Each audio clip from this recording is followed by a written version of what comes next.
కాకినాడ నుండి కొవ్వూరు గ్రామానికి వెళ్లే మార్గంలో ఉన్న అంతిమ రేవు చిన్న బ్రిడ్జి పూర్తిగా శిథిలావస్థకు చేరుకుంది. 45 ఏళ్ల క్రితం నిర్మించిన ఈ బ్రిడ్జికి ఇరువైపులా రైలింగ్ లేకపోవడం వల్ల ఇది ప్రమాదాలకు కేంద్రంగా మారింది. మార్గం గుండా ప్రతిరోజు వందలాది ప్రజలు, విద్యార్థులు, లారీలు, ఆటోలు రాకపోకలు సాగిస్తున్నారని స్థానికులు తెలిపారు. రాత్రి వేళల్లో చీకటి ఎక్కువగా ఉండటంతో ప్రమాదాలు పెరుగుతున్నాయని వారు ఆవేదన వ్యక్తం చేశారు. అధికారులు, ప్రజాప్రతినిధులు తక్షణమే స్పందించి బ్రిడ్జి మరమ్మతులు చేపట్టి రైలింగ్ ఏర్పాటు చేసి ప్రమాదాలను నివారించాలన్నారు. ఇతర జిల్లాలు, ఇతర రాష్ట్రాల నుంచి కూడా వస్తున్నారు. ఈ బస్సులు రావటం, ఆటోలు రావటం బాగా రద్దీ ఎక్కువ పెరిగి ఈ బ్రిడ్జి మీద నుంచి ప్రయాణం చేయాలి.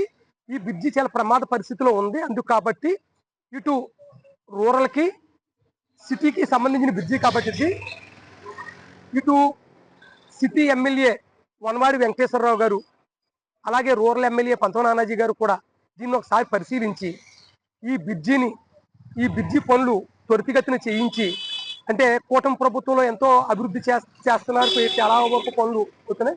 ఇది కూడా వాళ్ళు దృష్టిలో పెట్టుకుని ఈ బ్రిడ్జి పనులు వేగవంతంగా చేయించి ఈ ప్రమాద బారి నుండి ప్రజలందరినీ కూడా ఇటు కొవ్వూరు, అట్టగట్ల ఇలాగా ఈ ఏరియాలకు వెళ్ళి అన్ని వాటికి ఇదే బ్రిడ్జి కాబట్టి ఈ బ్రిడ్జి పరిస్థితి చూసి దీన్ని ఒకసారి ఇద్దరు నాయకులు కూడా వచ్చి దీన్ని పరిశీలించి దీన్ని చూసి పని చేయించారని చెప్పేసి మేము ఆశిస్తున్నాం.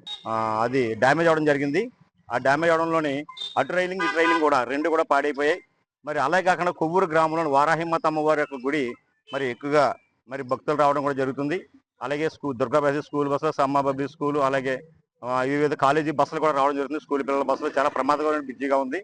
మరి దీనిని దృష్టిలో పెట్టుకుని మరి మన రూరల్ ఎమ్మెల్యే గారు, అలాగే సిటీ ఎమ్మెల్యే గారు కూడా దీన్ని దృష్టిలో పెట్టుకుని మరి త్వరగతిన ఈ యొక్క బ్రిడ్జిని రైలింగ్ అటు ఇటు కూడా పూర్తి చేసి మరి ఈ రహదారి యొక్క ఇలాంటి పాఠశాలకి మరి ఎటువంటి ఆటంకాలు జరగకుండా, ప్రమాదాలు జరగకుండా మరి చూస్తారని, మరి ఈ యొక్క గవర్నమెంట్లో అనేకమైన డెవలప్మెంట్ కార్యక్రమాలు చేస్తా ఉన్నారు. దానిలో భాగంగా మరి ఈ యొక్క కార్యక్రమాన్ని కూడా మరి పూర్తి చేసి ఈ యొక్క బ్రిడ్జి 10 మందికి కూడా అందుబాటులోకి తీసుకొచ్చి మరి ఈ యొక్క రహదారిని మరి ఇంకా డెవలప్ చేస్తారని మరి ఈ యొక్క శాసనసభ్యులు ఇద్దరిని కూడా కోరుకుంటూ మా గ్రామ ప్రజల తరపున